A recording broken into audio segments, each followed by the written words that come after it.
हाय साथियों, आप सब कैसे हो। होप यू गाइज आप सब बहुत अच्छे होंगे, ज़बरदस्त होंगे, मस्त होंगे। तो साथियों, आज का जो विषय है, जो टॉपिक है, वो क्लास 10 की बायोलॉजी है। क्लास 12th में इसको विस्तीर्ण करके दिया गया है, लेकिन क्लास 10th में थोड़ा इसको विस्तीर्ण नहीं किया गया है, कम में ही दिया गया है, और जिसको मैं बहुत अच्छे पूर्वक से एक्सप्लेन करने जा रहा हूँ। तो मैं ये कहना चाहूँगा कि जो क्लास 10th के विद्यार्थी हैं वो बहुत अच्छे से इसको देखेंगे, सब्सक्राइब भी करेंगे चैनल को हमारे, और इसको शेयर भी खूब करेंगे। मस्त ज़बरदस्त समझाएंगे साथियों, और खूब अच्छे से समझिएगा, ठीक है। तो आइए चलते हैं इस वीडियो पर। तो जो टॉपिक है वो है रिप्रोडक्शन। रिप्रोडक्शन का जिक्र मैंने पिछले वीडियो में कर दिया था, और पिछले वीडियो में करने के साथ मैंने एसेक्सुअल रिप्रोडक्शन, जिसको हम कहते हैं अलैंगिक जनन, इसको भी समझा दिया था। तो साथियों, आज बारी है लैंगिक जनन यानी सेक्सुअल रिप्रोडक्शन की। तो लैंगिक जनन दोस्तों कई प्रकार के जीवों में होता है, लेकिन हम कई प्रकार के जीवों में ना पढ़ करके हम पढ़ेंगे पहले प्लांट में। किस में पढ़ेंगे? प्लांट में। दैट मीन्स पौधों में सेक्सुअल रिप्रोडक्शन कैसे होता है ये पढ़ेंगे। तो पौधों में सेक्सुअल रिप्रोडक्शन कैसे होता है आइए समझते हैं। एक ऐसी प्रक्रिया जिसमें दो विपरीत, ध्यान से समझिएगा, एक ऐसी प्रक्रिया,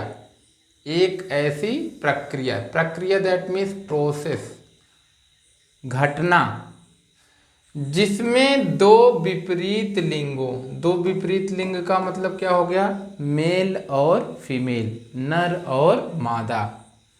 एक ऐसी प्रक्रिया जिसमें दो विपरीत लिंगों, नर व मादा। नर व मादा का मतलब आप समझते ही हैं, नर और मादा। दैट मीन्स अगर ह्यूमन बींग्स की बात करें तो नारी और पुरुष, लड़की और लड़का, दैट इज द नर मादा। वैसे ही प्लांट में भी क्या होते हैं? नर मादा होते हैं साथियों। तो के युग्मकों के संलयन। अब एक नया वर्ड आ गया, युग्मक। अभी युग्मक होता क्या है साथियों? देखो, आप लोग क्लास 10th में, तो आपको बहुत बारीकी से हम पढ़ाएंगे। तो युग्मक की बात अगर आ गई तो युग्मक का मतलब हो गया जो सेक्स आर्गन होता है, यानी लिंग होता है, चाहे वो मेल का हो चाहे फीमेल का हो, तो उसमें से जो सेल बनती है, उसमें जो फर्स्ट सेल बनती है, प्रथम कोशिका बनती है, उसी प्रथम कोशिका को हम लोग युग्मक बोलते हैं। क्या बोलते हैं साथियों? युग्मक बोलते हैं। जैसे जो मेल से बनेगा प्रथम कोशिका उसे नर युग्मक, और जो फीमेल से बनेगा प्रथम कोशिका उसे मादा युग्मक कहते हैं। तो आप युग्मक समझ गए। तो उनके युग्मकों के संलयन, संलयन का मतलब होता है एक दूसरे से लिपट कर मिल जाना, खुल मिल जाने की प्रक्रिया। संलयन से एक नया जीव उत्पन्न होता है। तो संलयन जब ये कर लेंगे नर युग्मक और मादा युग्मक, तो क्या होगा? एक नए जीव की उत्पत्ति होगी। लेकिन ऑलरेडी मैंने आपको बताया कि वो नया जीव साथियों हूबहू अपने पेरेंट जैसा होगा, यानी माता पिता के जैसा ही होगा। ये नहीं कि माता पिता का जो शारीरिक आकार है कुछ और है और बच्चे का आकार कुछ और हो जाएगा। तो इस प्रकार के प्रक्रिया को हम लोग क्या बोलते हैं? लैंगिक जनन बोलते हैं साथियों, लैंगिक जनन बोलते हैं। होप यू गाइस आपको लैंगिक जनन समझ में आ गया होगा। जैसे अगर मैं नर युग्मक और मादा युग्मक की बात करूं, तो जो पौधों में नर युग्मक है वो पुंकेसर से निकला हुआ परागकण होता है, और जो पुंकेसर से निकला परागकण क्या है? नर युग्मक है। और जो मादा युग्मक है वो फूल की ओवरी से, ओवरी से कहाँ से? ओवरी से, और ओवरी के बीजांड से एग सेल होता है। अभी आगे हम एक्सप्लेन करेंगे सारी चीज़ें। एग सेल होता है वो क्या होता है? मादा युग्मक होता है पुष्प के केश में। तो इसको हम लोग क्या बोलते हैं? लैंगिक जनन कहते हैं। यानी कि लैंगिक जनन वह प्रक्रिया है जिसमें नर युग्मक तथा मादा युग्मक दोनों की फर्स्ट कोशिका का आपस में संलयन होता है, और संलयन के बाद साथियों एक नया जीव बनता है, जिससे हम लैंगिक जनन कहते हैं। तो साथियों आपको ये डिफिनेशन होप समझ में आ गया होगा। यदि समझ में आ गया होगा तो हमारे चैनल को शेयर कर दीजिए। चलिए आते हैं, अब हम पढ़ते हैं पुष्पीय पादपों में लैंगिक जनन की बात करते हैं। तो ये डिफिनेशन अलाउ करता है, चाहे वो ऑर्गेनिज्म हो या चाहे वो जीव हो, दैट मीन्स जंतु के केस में भी और वनस्पति के केस में भी ये डिफिनेशन अलाउ करता है। तो आप दोनों केसेस में लिख सकते हैं। तो अगला जो टॉपिक है हमारा क्या है वो साथियों है, वो हमारा अगला टॉपिक ये है जिसको हम लोग क्या नाम देते हैं, पुष्पीय पादपों में लैंगिक जनन, sexual reproduction in flowering plant. तो पुष्पीय पादपों में, अच्छा साथियों पुष्पीय पादप कौन होते हैं? ऐसे पादप जिनमें पुष्प बनता है उन्हें हम पुष्पीय पादप कहते हैं। लेकिन ये पादप होते कौन हैं? आवृतबीजी। यहाँ एक वर्ड लिया गया है आवृतबीजी। आवृतबीजी से तात्पर्य होता है साथियों कि ऐसे पौधे जिनका बीज यानी सीड के चारों तरफ outer covering, outer layer of the cover और we can say also outer layer of the seed. जो सीड जो होता है उसके अंदर का बीज जो होता है वो बीज पूरी तरह से आउटर लेयर से क्या होता है, घिरा रहता है। तो इसको हम लोग क्या बोलते हैं, आवृत बीजी पौधे। ऐसे प्लांट्स को हम लोग क्या बोलते हैं साथियों, आवृत बीजी पौधे। तो जिनमें भी फ्लावर बनता है वो सारे के सारे पौधे होते हैं आवृत बीजी। क्या होते हैं? आवृत बीजी। एंजियोस्पर्मिक प्लांट होते हैं साथियों। क्या होते हैं? एंजियोस्पर्मिक प्लांट होते हैं। तो आवृत बीजी पौधों में लैंगिक जनन के लिए विशेष क्या होता है, संरचना पाई जाती है, और वो विशेष संरचना होती है पुष्प। यानी आवृत बीजी पादप में विशेष संरचना पाई जाती है जिसे हम पुष्प कहते हैं, और पुष्प ही उसका क्या है, लैंगिक अंग होता है। या पुष्प क्या होता है, किसी पौधे का लैंगिक जननांग होता है। Flower is the sexual reproductive organ of the all flowering plants, right. तो सभी आवृत बीजी पौधों का लैंगिक जो जननांग होता है वो क्या होता है, पुष्प होता है। आइए साथियों चलते हैं आगे। आप जो है इसका क्या कर लीजिए, स्क्रीनशॉट ले लीजिए। हमेशा भाई साहब कहते हैं कि बच्चों को स्क्रीनशॉट देने के लिए थोड़ा सा टाइम दे दिया कीजिए, तो मैंने टाइम दे दिया। होप यू गाइज आप स्क्रीनशॉट ले लिए होंगे। तो अब मैं आगे चलता हूँ। पुष्प आपको समझ में आ गया। पुष्प में ही क्या होते हैं, नर तथा मादा जननांग पाए जाते हैं।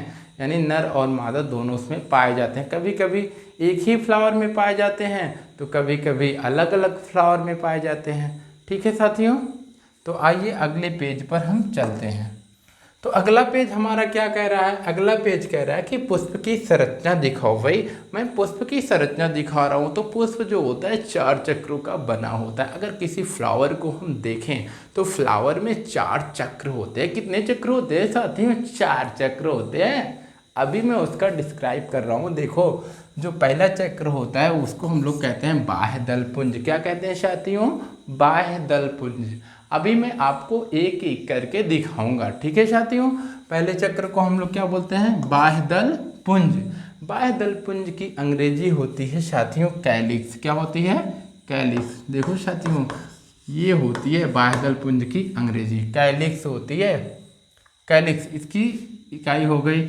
दल पुंज का क्या होता है, कोरोला, COROLLA। और पुमंग का क्या होता है, एंड्रोशियम।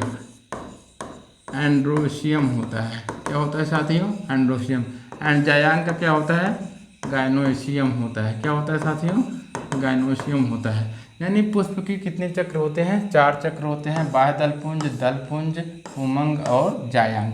साथियों एक बात मैं और कहूँ, जो प्लांट होता है, पौधा होता है, पौधे में जो फ्लावर होते हैं, आप लोग देखे होंगे कि फ्लावर यानी फ्लावर में सबसे बाहर की जो संरचना पाई जाती है, जब वो बड निकलती है तो वो बड होती है ग्रीन इन कलर।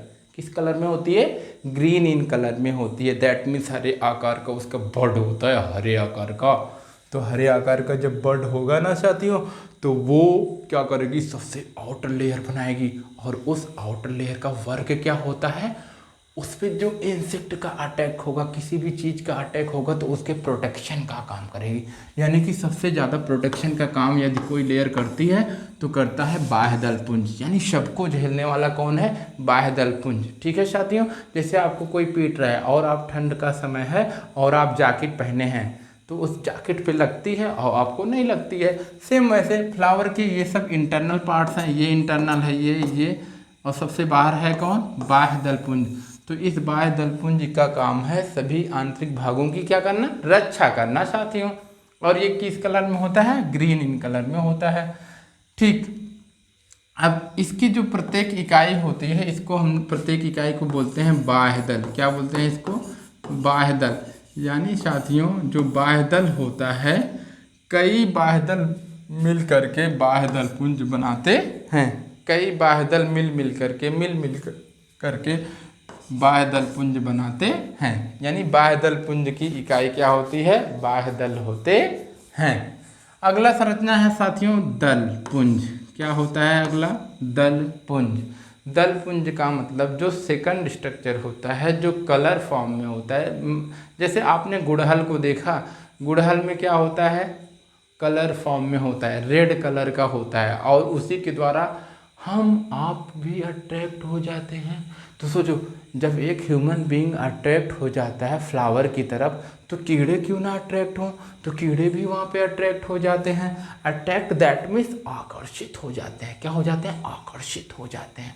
तो यहाँ पे आकर्षित हो जाने के कारण साथियों जो दल पुंज होता है वो अट्रैक्शन का काम करता है। कौन सा वर्क करता है साथियों? अट्रैक्शन का काम करता है। कौन सा वर्क करता है साथियों? अट्रैक्शन का काम करता है। कौन सा वर्क करता है साथियों? अट्रैक्शन का। अट्रैक्शन का मतलब क्या हो गया? आकर्षण। यदि ये कीड़ों को बुलाता है तो आकर्षण का केंद्र कौन बनता है? बाह्यदल पुंज। बाह्यदल पुंज ही क्या करता है? आकर्षण का वर्क करता है। अगला है साथियों पुमंग। अगला क्या है? पुमंग। पुमंग को अंग्रेजी में हम लोग क्या कहते हैं? एंड्रोसियम। यही साथियों क्या होता है? ये ढेर सारे, इसको हम लोग क्या बोलते हैं? पुंकेसर भी कहते हैं। क्या कहते हैं? पुंकेसर। ये देखो साथियों, इसको हम क्या कहते हैं? और नाम देते हैं पुंकेसर। इसको और नाम क्या देते हैं? पुंकेसर। ठीक है साथियों, तो ये पुंकेसर में ढेर सारे क्या पाए जाते हैं? एंथर पाए जाते हैं और उस एंथर में क्या निकलता है? पोलन ग्रेन यानी पराग के कण निकलते हैं, जो मैं आगे आपको एक एक करके बताऊंगा। ठीक है साथियों, अगला क्या है? जायांग। जायांग यानी इसको हम लोग क्या कहते हैं? स्त्री केसर। स्त्री केसर। तो इस पुंकेसर और स्त्री केसर यही क्या है? आवश्यक चक्र होते हैं। ये क्या होते हैं दोस्तों? आवश्यक चक्र। अगर आपसे कोई पूछता है कि बताइए फ्लावर का आवश्यक चक्र कौन होता है, तो आप क्या बताओगे साथियों? पुमंग और जायांग फ्लावर का आवश्यक चक्र होता है। और वहीं पे अगर आपसे कोई पूछे कि सहायक चक्र कौन होता है, तो आप बताओगे दलपुंज और बाह्यदलपुंज और दलपुंज। क्या होता है? बाह्यदलपुंज और दलपुंज। यानी बाह्यदलपुंज ये और दलपुंज ये क्या होते हैं? पुष्प के, ये पुष्प के क्या होते हैं? सहायक चक्र होते हैं साथियों। कौन से चक्र होते हैं? सहायक चक्र। बाह्यदलपुंज और दलपुंज पुष्प के सहायक चक्र होते हैं, जबकि पुमंग और जायांग यानी स्त्री केसर और पुंकेसर क्या होते हैं? पुष्प के आवश्यक चक्र होते हैं। तो साथियों अगर मैं बात करूं आगे की, तो यहाँ पे पुष्प के नर जननांग, क्या लिखा था? जननांग लिखा था। क्या लिखा था? जननांग। जननांग।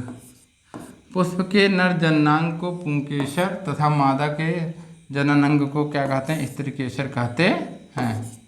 पुष्प के नर जननांग को पुंकेसर तथा मादा के जननांग को स्त्री केसर कहते हैं। पुष्प की संरचना, स्ट्रक्चर ऑफ द फ्लावर। तो स्ट्रक्चर ऑफ द फ्लावर हम आगे चलते हैं अगले पेज पे। साथियों यहाँ पे आप देख रहे हैं एक बहुत बढ़िया सा फ्लावर दिखाई दे रहा है, red in colour. Common flower parts हो गए इसमें। तो इसमें क्या होते हैं? ढेर सारे पार्ट्स होते हैं किसके? फ्लावर्स के। मैं एक एक करके आपको डिस्क्राइब करता हूँ साथियों। आप ये देखिए, मैं अभी एक एक करके डिस्क्राइब करता हूँ। इधर देखिए और बढ़ा लेते हैं थोड़ा सा। जी। अब होप यू गाइज आपको और अच्छा दिख रहा होगा।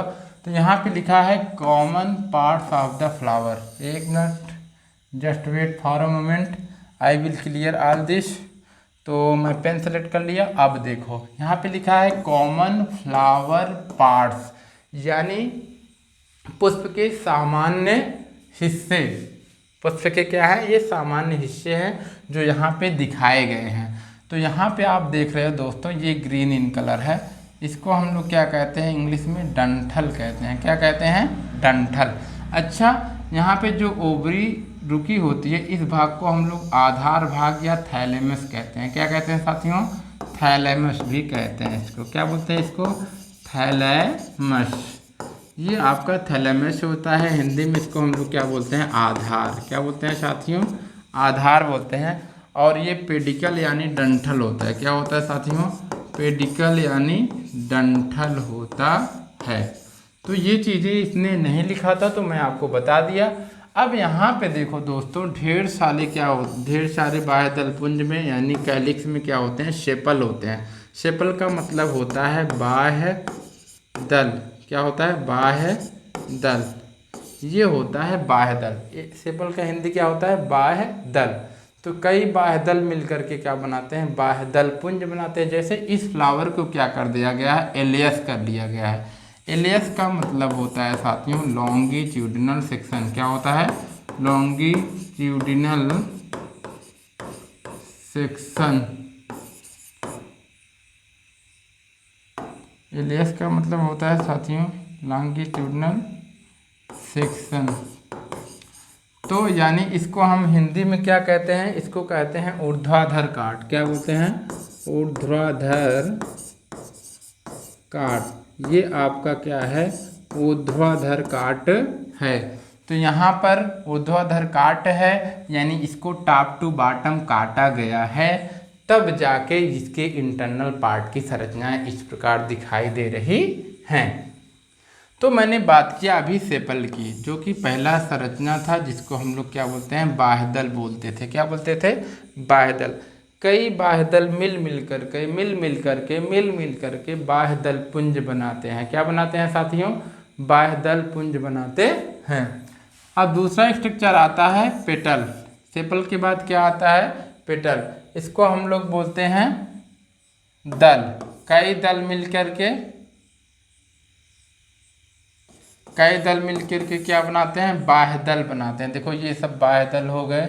ये जो रेड इन कलर है, रेड इन कलर है, रेड इन कलर है, 1 2 3, तीनों बाह्यदल मिल करके फिर 3 इधर मिल करके 6 हो जाएंगे। तब 6 मिल करके क्या बनाएंगे, बाह्यदल पुंज बनाएंगे। इसकी इकाई को हम दल यानी पेटल कहते हैं।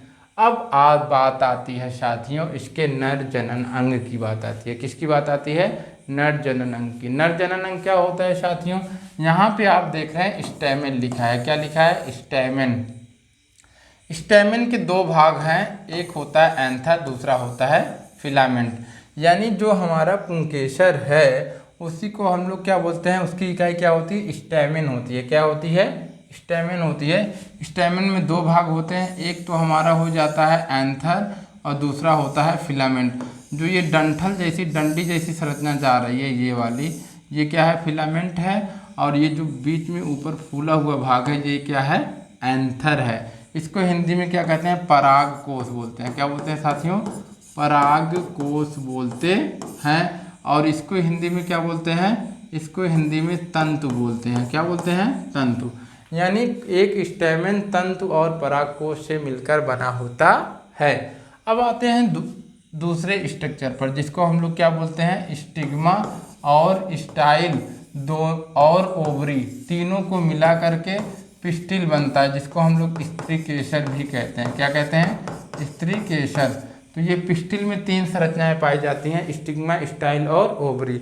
तो सबसे ऊपर की ओर जो हुंडी कार संरचना, जैसे ये दोस्तों देखो हुंडी जैसा बन रहा है, यानी इसमें जानवर का अगर हम पगाहा ला के बांधे तो इसमें बंध जाएगा, रियल टाइप का अगर होगा। तो यहाँ पे क्या होगा, ये मोटी हुंडी जैसी संरचना होती है। इस वाले भाग को हम लोग क्या बोलते हैं, स्टिग्मा बोलते हैं। और ये सबसे ऊपर होती है, कहाँ पर होती है साथियों, टॉप ऑफ द फ्लावर होती है, बीच में सबसे ऊपर होती है। स्त्री केसर का सबसे ऊपरी भाग होता है, तथा स्त्री केसर के ऊपरी भाग के नीचे वाला भाग जो पतला होता है, इसको हम लोग क्या बोलते हैं, स्टाइल बोलते हैं। क्या बोलते हैं साथियों, स्टाइल। यानी कि इसको हिंदी में हम कहते हैं वर्तिकाग्र। क्या बोलते हैं इसको, वर्तिकाग्र बोलते हैं। क्या बोलते हैं साथियों, वर्तिकाग्र। और स्टाइल को इंग्लिश में क्या बोलते हैं, वर्तिका बोलते हैं। क्या बोलते हैं साथियों, वर्तिका। यानी ये वर्तिकाग्र हो गया, ये हो गया वर्तिका। यानी वर्तिका के ऊपरी अग्र भाग को वर्तिकाग्र कहते हैं तथा निचले भाग को वर्तिका कहते हैं। और इस निचले भाग की ओर जो फूली हुई अंडा जैसी संरचना दिख रहा है, आप लोग यदि मुर्गी के अंडे को खाए होंगे तो इस प्रकार से संरचना दिखाई दे रहा है। मैं इसको चाहूँ तो अभी कलर कर दूँ, जैसे अभी मैं क्या कर रहा हूँ, अभी इसको अगर मैं चाहूँ तो अंडे जैसा कलर बना दूँ, तो आप अभी देख सकते हो, आप क्या कर सकते हो, अभी देख सकते हो। ये जो है संरचना साथियों अंडे जैसी बन जाएगी। किस प्रकार से बन जाएगी, अंडे जैसी। तो साथियों आपको अंडा खाना आता है कि नहीं आता है हम ये नहीं जानते, लेकिन ये संरचना देख करके आपको अंडे की ज़रूर याद आ जाएगी।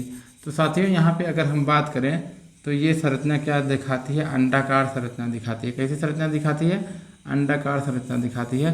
तो इस प्रकार के अंडाकार संरचना जो आप दिखाई दे रहा है, यही हमारा क्या है, ओवरी है। यानी हमारा ओवरी नहीं है भाई, फ्लावर के ओवरी है, फ्लावर के स्त्री केसर का ओवरी होता है। ठीक है साथियों, तो ये होता है ओवरी।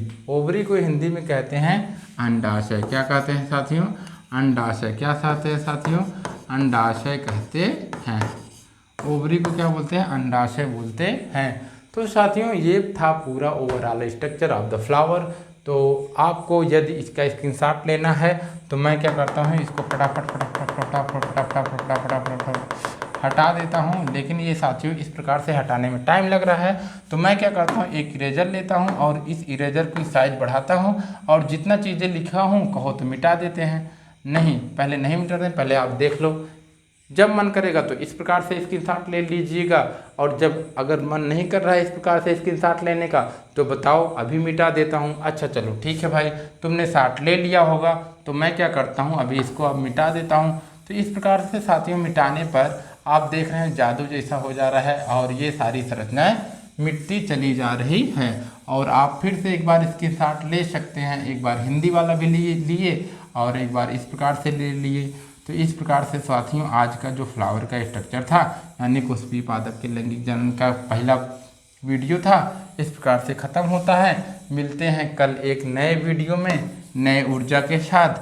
तो होप यू गाइज आपको ये वीडियो पसंद आया होगा। कक्षा 10 के सभी बच्चों से अनुरोध है कि वो इस वीडियो को शेयर करें और जल्द से जल्द हमारे चैनल को ज्वाइन करें, सब्सक्राइब करें। मैं पढ़ाऊंगा कुछ इस तरह कि तुम लोग भूलोगे ही नहीं किसी भी तरह। समझ गए ना प्यारे बच्चों? तो आप इस वीडियो को इतना शेयर करो ना कि दूर तक जाए। समझ गए ना? That's it, that's it, that's wow. Share this video everywhere. तो इसी पर वीडियो समाप्त करते हैं।